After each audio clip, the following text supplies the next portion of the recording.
Hello and welcome to the fifth and final round of the SRO Esports GT Series for 2020. A pleasure to have you with us for the final two rounds of this 5-round competition that we started at Silverstone a few months ago. Before that, of course, there was the charity race at Monza, but now it is title deciding day. My name is Jack Nichols. Alongside me in the virtual studio is David Addison as we get ready for the pro race and the silver race.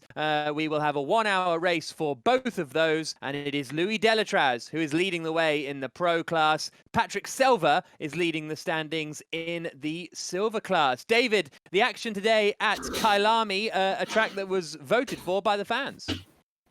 And it's been a good choice because it's got a real mix, Jack, of fast corners, of challenging bits for the drivers, and also variable weather. And I suspect that it's going to be the silver drivers who cop for the worst of the conditions rather than the pros. But we are going to have the championship leader for the pros, Louis Delatraz, starting on pole position.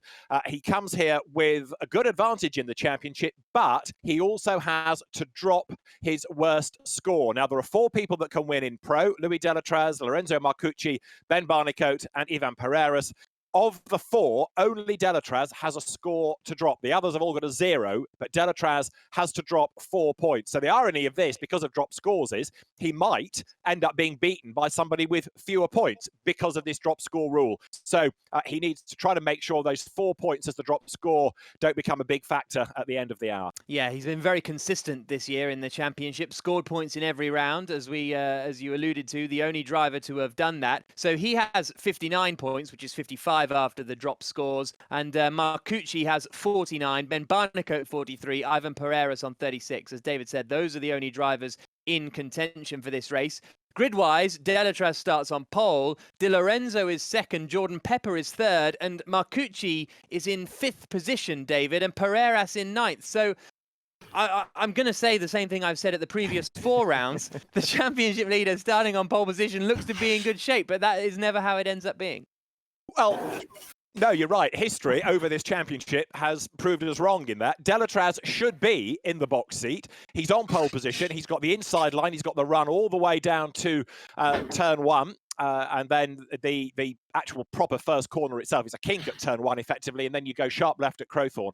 Now, if he can get through that without dramas, yes, he should be away. But don't forget, the car still has to lug round 25 kilos of extra weight, given its results last time out at Barcelona. But you've got the weight, you've got the pinch point of Crowthorne, all to be negotiated.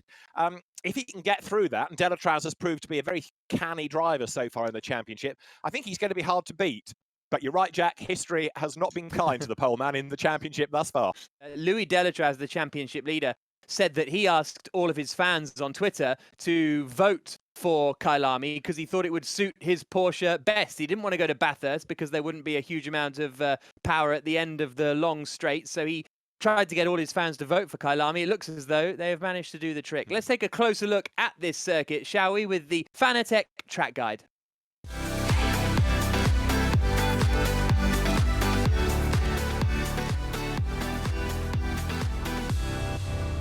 Hey everyone, I'm Jody Fannin.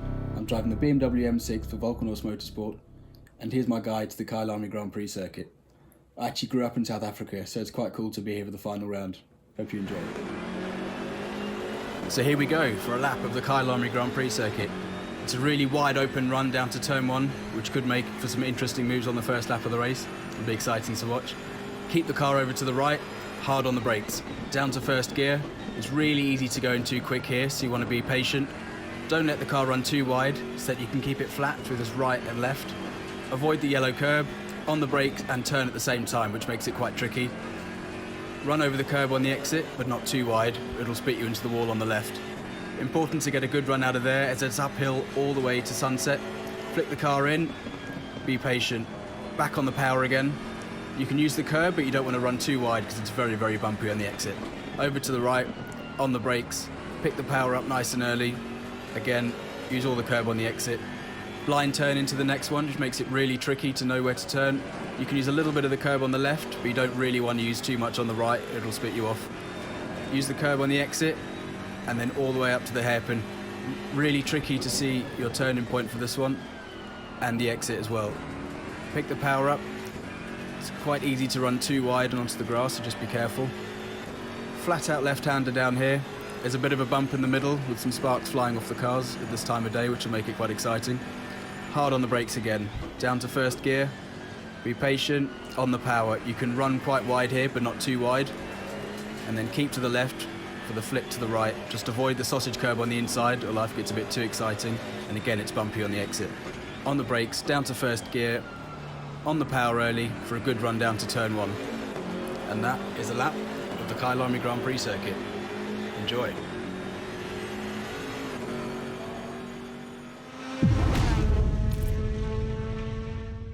The cars are now about to start their formation lap in a couple of moments' time. Then Louis Delatraz is at the top of the championship standings, 59 points, 10 points clear of Marcucci, but he has a 4 points to drop. So in essence, he is 6 points ahead of Marcucci. Ben Barnicoat in third, but he starts down in 16th place on the grid. Ivan Pereiras is technically in with a chance of winning the championship, but he starts 9th on the grid, so it's going to be tough for him to take you through the full grid. And round the formation lap they go. It's time to hand over to the commentators. Ben Constant-Juras, former F1 driver John Watson, and of course the voice of SRO GT Racing, David Addison. The final round then of the SRO GT Esports Championship for the pros about to get underway. Louis Delatraz, the man on pole position. Luigi Di Lorenzo alongside him. Delatraz, remember, is the championship leader. He's in the box seat here, but does he go for the race win or does he go for points? We're about to find out as the cars make their way out of the final corner of Ingwe up towards the timing line. Delatraz on the outside line on the run down towards Crowthorne. Like to go green, he blasts away. Good start by Delatraz then. The Porsche leads the Aston Martin. Jordan Pepper going up alongside Angus Fender's McLaren. Andy Soucek is on his toes in the second Bentley there. Look as they drop down in the braking area. Lorenzo Marcucci around the outside in the white Audi. Almost gets a tap in the tail from Pereiras, and there is contact, and around goes Marcucci. Soucek was involved in all of that, but it is Delatraz in the lead.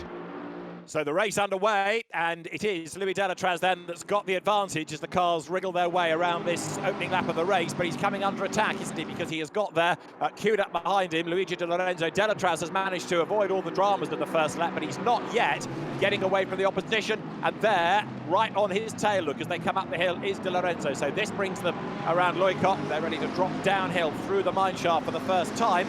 In third place is Angus Fender, who, remember, does not score. It's Jordan Pepper fourth, and this leading quartet getting away. We did have a few skirmishes on the opening lap, and right now, although Delatraz leads, he is under big pressure, and here, up the inside gate for the race lead is Di Lorenzo. Is he going to be able to do it? They wriggle their way out of the Crocodile towards Cheetah, still side by side. Delatraz gets roughed up, runs wide. That's going to cost him the race lead, and it's the Aston ahead as Fender goes round the outside.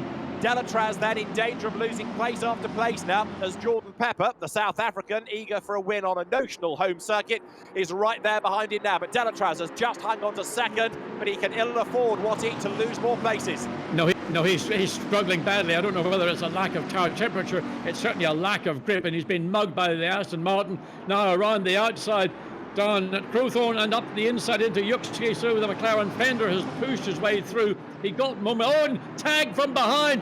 Delatraz catches the back of the McLaren, rotates it. Now that may also harm Delatraz big time, because that was a contact that was possibly avoidable. We see Fender has got going again, but he's lost one place, down to fourth. There's the battle. Look, all of a sudden, Bentley has appeared from nowhere. And have a look at Ben Barnicoat, because he's up into fifth position, if not better. He's got Andy Soucek behind him. Scott Mulvern is next in the queue. That was a bit of a hip and shoulder as through came Alex Buncombe against Nicholas Hillebrand and elbowed him out of harm's way. That gave Alex Buncombe a place. There was drama in the background we saw a moment or two ago coming through Crocodile and Cheetah, which accounted for, amongst others, by the look of it, the recovering Angus Fender. Now remember that he had qualified fourth, got tangled up early in the race, was trying to recover and has fallen a long way back. Andy Soucek is ahead now of Ben Barnicoat, so that's even worse news for Ben in the championship. Not only are fewer drivers getting ahead of Delatraz, but he has now lost a place and therefore 2 more points. Because Andy Soucek is up past him. Andy, who is the subject of the next big interview in the pit lane, the SRO podcast, coming out next week, and the former Formula 3 champion, Spanish Formula 3 champion, hangs on to a newly won 5th place as he now plunges downhill out of Loicot. Yeah, down the hill, down through the mine shaft. So Ben Barnicott will have been disappointed to have lost that place, but Andy Soucek, he knows of the drive-through, but that's something will come a little bit, well, it might come sooner than later, in fairness. So that will be some kind of, if you want to call it, relief for the British driver in the McLaren, the number 2, the turquoise and black. The McLarens, certainly in the Silver Cup, absolutely clobbered with Bathurst with the success that they had, top 4 positions there. But here, not so penalised, and leading McLaren currently, Michael Bryan in 4th place. Now that drive-through for Andy Soucek is because of causing a collision on the opening lap with Lorenzo Marcucci. So we were wondering why Marcucci was so far down the order, having of course been fighting for the championship. Well, Andy Soucek, it is deemed, has a case to answer here. Richard Norbury, the steward, Peter Roberts, the race director, they have had a look at it and feel that Andy Soucek is the man responsible, so a drive-through he will get. A quick word about our 2 officials here. Both Peter Roberts and Richard Norbury are part of the official team for the Porsche Super Cup, which kicks off in the not too distant in Austria. So at the end of the silver race, they've got 1 hour to look at any evidence that they need to. Then they have to set off and drive to Austria to make sure that they are there in time to go through all the local regulations due to COVID-19. And then tomorrow, if they need to, they'll carry on reviewing any evidence. Chasing and closing, are they not? Because there, Nicholas Hillebrand taking South African, another local hero, David Perel with him for good company. They're closing on the back of Bentley number 8. The lead gap, though, is half a second. It is coming down and down and down. Buncombe is under huge attack, isn't he? Because the 711 Ferrari is open for business, that is for sure. Hillebrand right there on the back of the Bentley as they come over the line now. Another lap goes in the book, and can Hillebrand make the move heading down towards turn 2 here? Through the kink, pulls to the inside line. He's going to brake late, he'll go through, gets the job done, but does he go out wide? Yes, he does. Alex Buncombe tries to get the undercut. They just run, but Ferrari stays ahead. Again, a take for Hillebrand. Alex Buncombe stayed well to the right-hand side of the track. Maybe he thought he could make the undercut coming up through Yupske. But what is interesting is Alex Buncombe, a few laps ago, was right on the rear wing of Ivan Pereira's for that 9th place battle. Now, in the last 2 or 3 laps, his lap time has fallen away because the first of that train of 3 Ferraris has made its way past Alex Buncombe. So what the problem is, well, maybe we'll find out when this race concludes. 26 minutes of it remaining. And as far as the leaders are concerned, the gap is less than ever once again, 0.477 of a second. It certainly looks, Ben Constantinos, as though in this second half of the race, Jordan Pepper has found something. Or is it that De Lorenzo is losing pace? The pace is starting to slightly slow. We're now in the 1:41.6s from De Lorenzo. He was much faster than that before, and Pepper is being able to be just slightly more consistent from where he was before. They match each other that last time through, as Buncombe now loses another place to the Ferrari contact. Oh, messy. It was messy, John, wasn't it? Yeah, I mean, it's very difficult to pass because you've got to be more than square alongside the car. Buncombe didn't want to give it up. Perel felt he had done enough. It was difficult to see from this particular angle, but both drivers needed to work together. There's no point trying to force an issue where the immovable object is alongside you. So Alex Buncombe drops down at 12. David Perel still trying to work his way forward after his dramas on the opening lap. Number 99, Ben Barnicott, you'll notice, is up into 4th place at the expense of Michael O'Brien.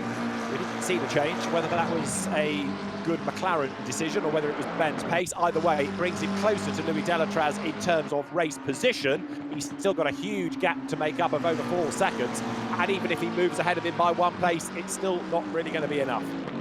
No, unfortunately not. I mean, Ben Barnicott, it's been a sort of a season, a 5-race season of what ifs and or buts. Certainly the damage was done to his championship challenge with that outcome in Barcelona 3 weeks ago.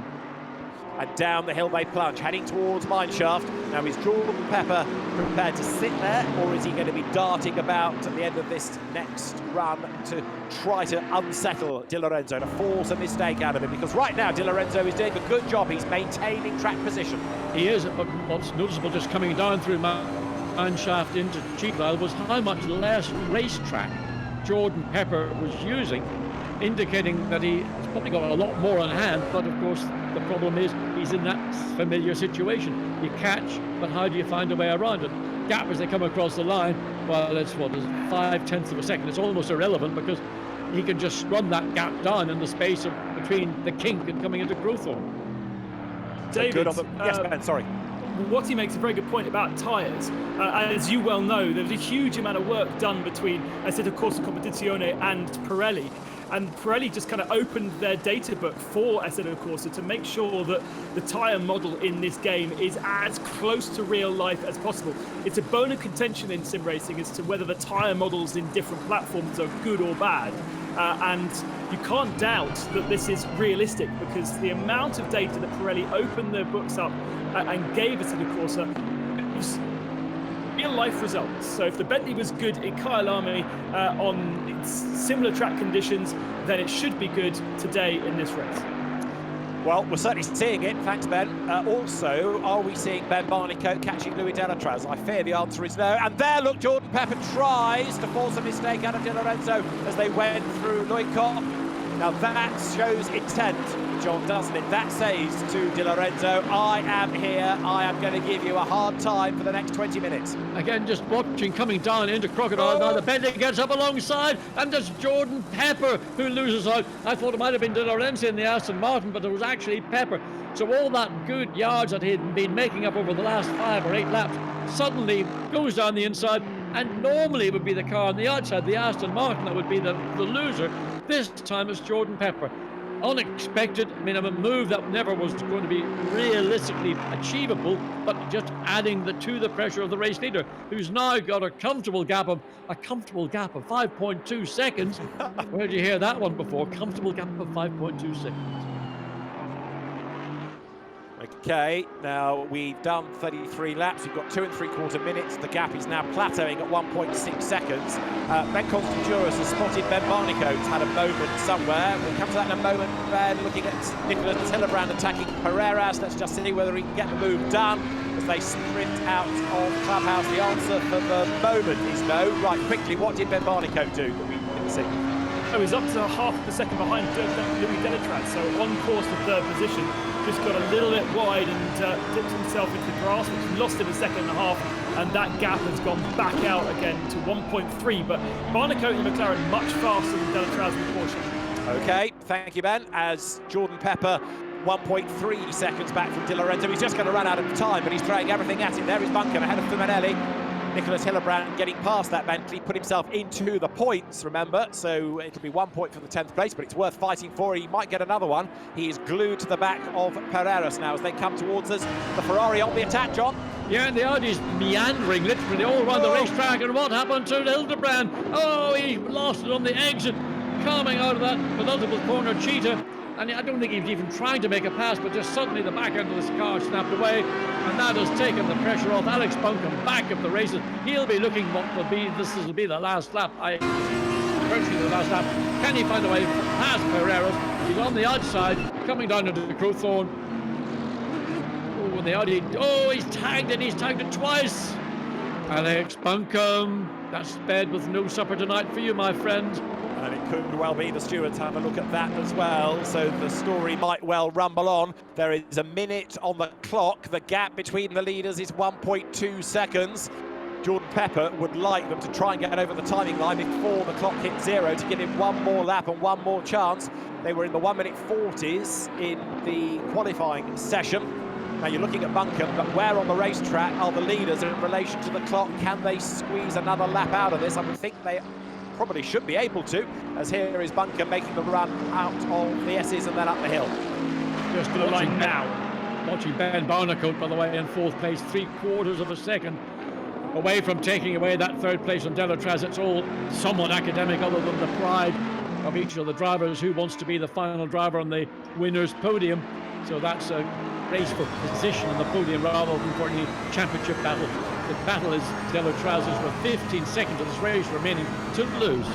Well, we are on the last lap for the race leaders. As Ben said, they've just crossed the line, but the gap is down to 0.6 of a second. Now, this is the replay of what Hillebrand did wrong. Then we need to get back to the top 2, because Hillebrand either got a tap from Buncombe or made a mistake himself, but either way, he bounced off the wall. There is Buncombe, but as I say, they're on the last lap, and the race leaders are covered by 0.693 of a second. Over the line goes Alex Buncombe. He is 9th. David Fumanelli is in 10th position. They go down towards Crowthorne. Louis Delatraz running third. He's heading for the championship. Buncombe has just been given a drive-through penalty. Perhaps not surprising because we were talking about the contact, but we need to keep an eye to the leaders and that gap at the next sector point to see whether it's come down at all. Buncombe versus Fuminelli. It's all a bit academic this anyway because of the drive-through, and Alex lets David Fuminelli go. He knows he's got the penalty. It's going to be given as a time penalty post-race. The lead gap has gone up, so Luigi Di Lorenzo is on target seemingly for the race win. He's on the final lap, and the car working its way around the Kyle Army circuit for the final time as Alex Buncombe takes to the grass, makes a little mistake and loses even more time. But out of the last corner of Ingwe, the lead gap has come down, but not enough to deny Luigi Di Lorenzo victory in the final round of the SRO Esport GT Series. But there, running third on the road under attack from Ben Barnicoat, Louis Delatraz is set to make history by being the first champion in the SRO Esport GT Series Pro category. Flag at the ready, up through the gears. It's going to be a championship for Louis Delatraz. The Porsche driver takes the title with third place with his nearest rival, Ben Barnicoat. 0.261 of a second behind him. Michael O'Brien gets fifth, his best result of the season. Brilliant job done. And Luigi Di Lorenzo makes it 5 different winning drivers, 5 different winning brands in Pro at the end of an outstanding first championship.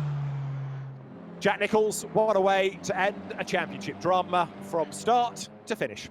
Yeah, just a bit. A really, really entertaining race, that one, wasn't it? And congratulations to Louis Delatraz, the champion in the Pro class of the SRO Esport GT Series of 2020 after the 5th round here at Kyalami. And I think Watty summed it up perfectly, really, as he always does. But points in every single round is mightily impressive. And even if you think back to Silverstone, I think, which was his worst result at the start of the campaign, he was on for a better result until he ended up in a bit of a collision and only finished, I think it was 8th or something. So he has been a front runner the whole way through the series, and there's certainly no more a deserving victor than that. We are now going to speak to the champion of the SRO Esport GT Series. Louis Delatraz has joined us. Louis, congratulations, the champion after 5 rounds. How does that feel? Thank you very much. Thank you. I'm super happy. It was a long championship, and today was definitely difficult because I knew quali pace was up there, but the race pace with the 25 kg of BOP was difficult, really difficult. So I had to stay up there, and I'm very happy we made it. So thank you to everyone.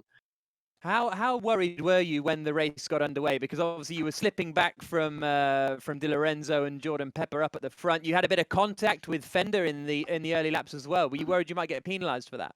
I definitely was a bit worried because obviously there was some sort of contact, but I think the main problem there, because from my screen I didn't really touch him. I was super safe. I didn't mind losing the lead, and suddenly it spun around. So there must have been contact in game, but he had some trouble with connection all the week. So maybe there was something like that happened, and I really was worried to get a drive-through. But I'm happy that race direction so. There was nothing on purpose. And obviously, I feel sorry for him because there's never an intention to spin someone around.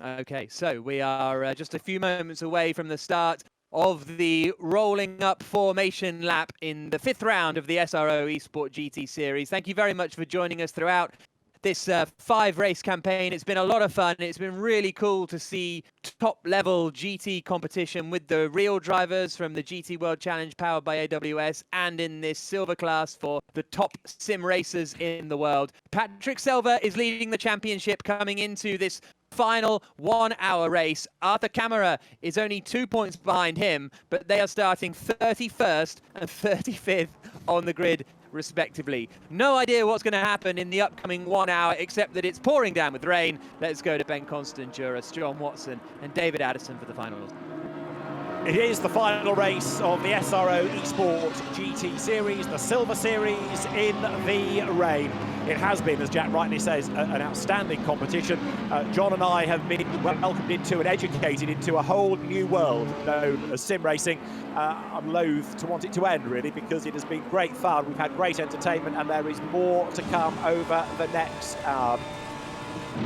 And it is the final round of the SRO Esport GT Series. The silver category is about to be unleashed on a very wet road. Green lights on, green flag is shown. It is blast off, and Franchak it is that gets the drop on the opposition as they head down towards turn one. Right there behind him, look though, it is going to be Jack Keithley who finds a gap on the inside line. Has he got the grip? No, he's into the side of Franchak. They both go out wide, and that's going to give Jesus Cecilia the race lead. So the Aston Martin driver up from fourth on the grid just gets himself ahead as the rest of the pack wriggles its way now up towards Barbecue. It's a rather extinguished Barbecue in these conditions, but for the first time of asking them, through the gloom and the spray they turn along the short straight up towards Sunset, and there you've got Jesus Cecilia who's managed to get the race lead. John? Yes, an absolute skating rink. You can see a lot more cars in the sim race than we had in the pro race, and therefore visibility is another factor. It's going to be virtually zero visibility as they all bunch together. They're just so concertinaed, but at the front the Aston Martin has made that sort of mini break halfway around the opening lap. Giorgio Simonini there running in third place, so Simonini has made a good start because he was 8th on the grid.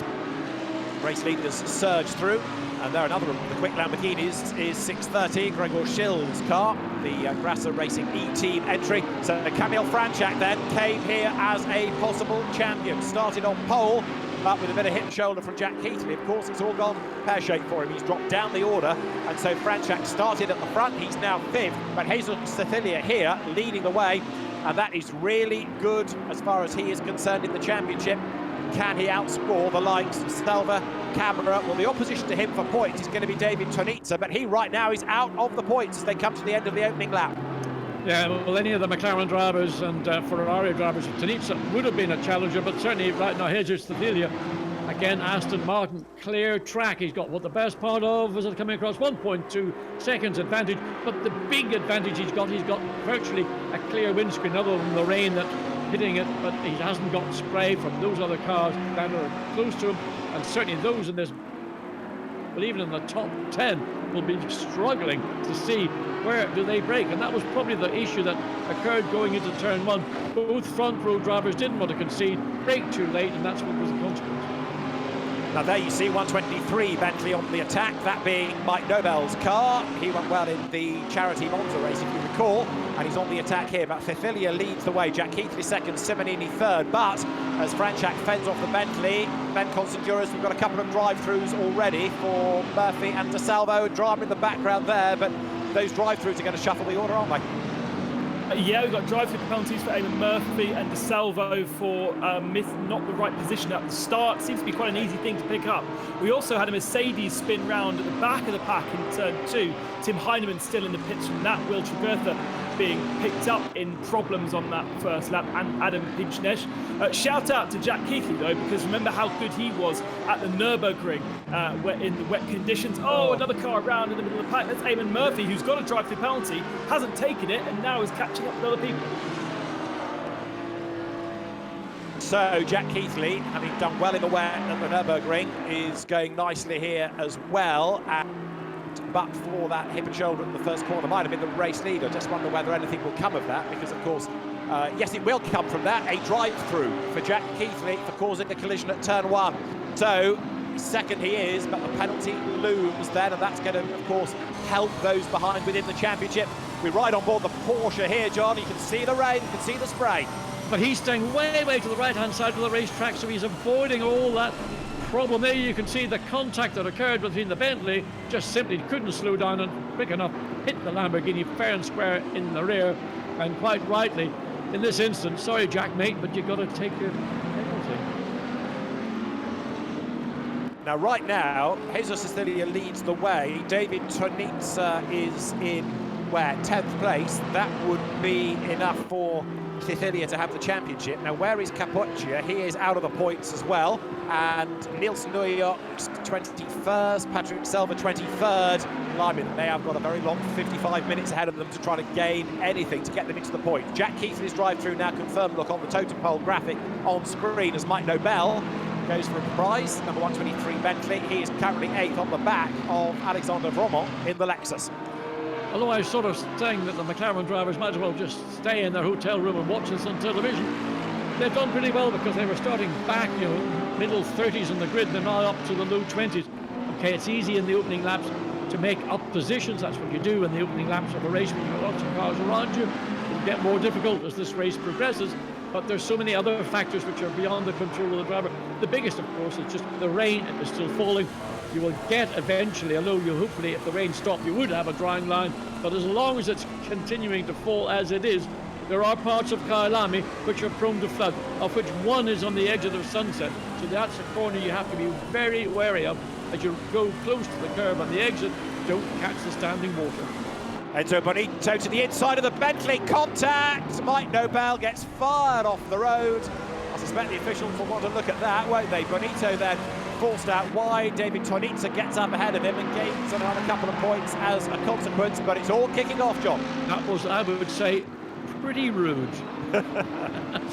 Well, I think Mike Nobel would agree with you. No peace prize there, was there? Mike Nobel off the road. In the meantime, however, Jesus Cecilia is getting away from Simonini, and then in third, it's the Porsche. Jan Marcel Dietrich having his best showing of the Esports Championship, doing a good job there.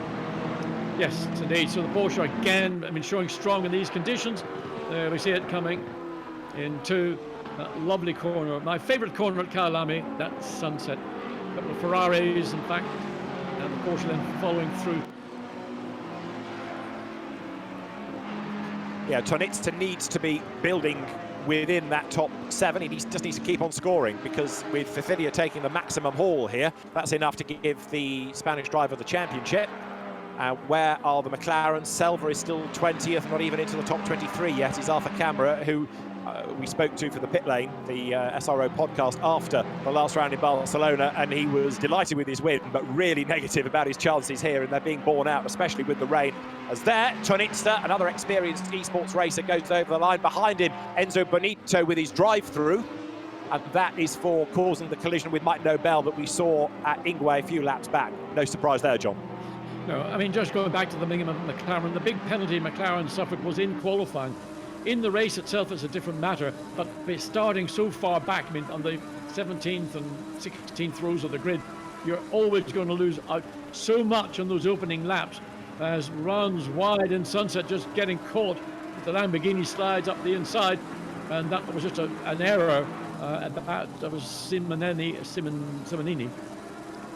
So that gives Franchak second place, doesn't it now? So the man who could yet take the championship, well, he's on for second place, but if he can get ahead of Cecilia, because it's 25 points for the win and 18 for second, things start to change markedly within the title race. And Simonini is coming under attack from the Porsche. Jan Marcel Dietrich in the Rover Racing colours, inching up onto the back of the Audi here. But now we need to monitor Franchak's pace, and that gap, it starts at 6.3 seconds now against Cecilia with 42 minutes to go. It's game on, isn't it? Yeah, it is. I don't know whether Cecilia needs to do any more. Presently he doesn't. He's still got a very comfortable advantage over Franchak in second place, 6.3 seconds. Whether that starts to drop, we've got 42 minutes of this race remaining. If he starts taking half a second a lap here, 2/3 of a second a lap somewhere else, that time will evaporate very quickly. And it's still a long way to go. So right now, I would say Franchak is the favourite to win this race, but Cecilia must be favourite to take the championship. That is Bonito serving the drive-through penalty. More battles lower down. Axel Petit there, who is the last of the scorers, but he might get dislodged here because Jack Keithley in the Bentley is not that far behind him. Just looking to see where the Bentley is. Oh, there it is, the third of these 4 cars. We've got the Lexus in between. That's Petit. Oh, that is Petit. I was looking at the Audi. Sorry, I was looking at Capoccia, the potential championship winner in 9th place. So that's not going to do him any favours. As we go back down through the field, Simonini, or up through the field if you like, under challenge from the Lexus of Vermont. That Luca Lozio had a pit stop just a few moments ago. That's the car that's now just ahead of our two leaders, the next bit of traffic. And straight back out again, almost as though he did a pit stop and changed tyres or added fuel. Fuel, I was just thinking on if it was fuel, yes. Interesting. Well, it's cost him a whole heap of time, and it's given Tariq Gamil his best results of the championship, potentially 6th. This is Romont. Right, the clock has hit 0. Where are the race leaders? Because the gap is going up again. It's 1.3 seconds. I think Fathilia has done it. You could argue deservedly so as well, because he's dominated this race. But Jesus Fathilia is the race leader. It'll be the flag this time. Whereabouts are they on track then? Can you spot from within the game? 40 seconds to go. Okay, so we ride with Romont. And there they are, heading downhill. So Jesus Fathilia is set to be the first SRO GT Esports Silver Series champion. And Kamil Franchak has thrown everything at it, but an absolutely exemplary drive by Fathilia managed to keep out of the trouble at turn 2 at Crowthorne, and since then has mastered the conditions, controlled the pace. And so Jesus Fathilia is going to be the first double winner of either championship. He's going to become the first winner at Kyalami, and he's going to become the first champion in the Silver Series within the SRO Esport GT Series. Over the timing line, Jesus Fathilia wins. Kamil Franchak takes 2nd, and that's your top 2 in the championship, with Chris Hooker on target for 3rd to make sure, there he is, in the Rover Racing colours, of his best finish of the championship. The Porsche blasts its way up towards the line, and still they battle. Giorgio Simonini versus Alexandre Vromont for 4th and 5th. Tariq Gamil is going to be good for 6th, but Watty, first of all, Sicilia's drive, outstanding. What was good about it was that he saw what happened at the turn 2 on the opening lap. He avoided that, was able to stay clear of that accident incident between Franchak and Keatley, and he then, once he had the lead, he used his strengths of his Aston as well, and just drove a superlative race. Under pressure at the end from Franchak, but nothing he could do. Franchak was just powerless when it got down to the last 10 minutes. He couldn't run that point, whatever it was, of a second. Never got in position to try and make an overtake. Sicilia, superb drive, worthy champion. Absolutely. Alberto Garcia, a little bit further back, 21st on the tail of Eamon Murphy, who I think we saw in strife early on in the race. Murphy is on the back of Kwitniewski as they come over the timing line, but it is Jesus Sicilia. What better way to win a championship than by winning the race? And if you've enjoyed all of this, incidentally, ACC, Assetto Corsa Competizione, is available on PS4 and Xbox One from this Tuesday. If you go to acc.505games.com and pre-order it from there, you get the Intercontinental GT Challenge Pack for free, which includes the team's liveries and the circuits, namely Bathurst, Suzuka, Kyalami and Laguna Seca. So acc.505games.com if you want the ACC platform, or the game rather, on your PS4 or Xbox One. Well done, Jesus Sicilia. What a drive. He wins the last round of the Silver Series in the SRO GT Esports Series from Kamil Franchak. Chris Hurker's best of the year nets 3rd. Giorgio Simonini 4th ahead of Alexandre Vromont, and then Tariq Gamil. Jan Marcel Dietrich 7th ahead of Ami Hosseini.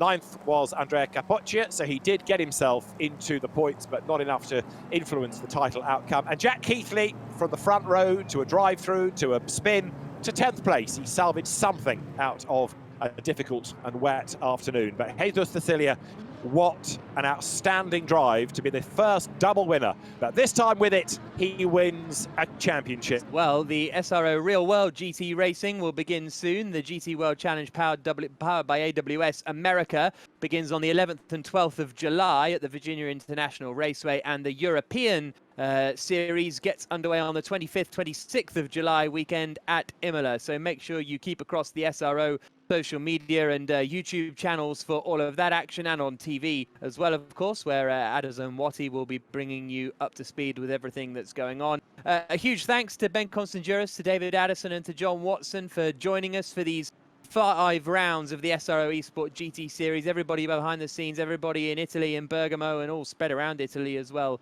for putting this all down. There is going to be a grand finale of the SRO Esport GT Series, so keep your eyes peeled for that. We'll announce the date in due course, so we have got more act to come from the SRO Esport GT Series. But for now, it's just time to crown our champions. In the Silver Series, Jesus Cecilia, 2 wins in the wet, give him the victory and the title. And in the Pro Series, Louis Delatraz, a very impressive drive. He takes the championship in the Pro Cup. We'll see you next time on the SRO Esport GT Series. Thank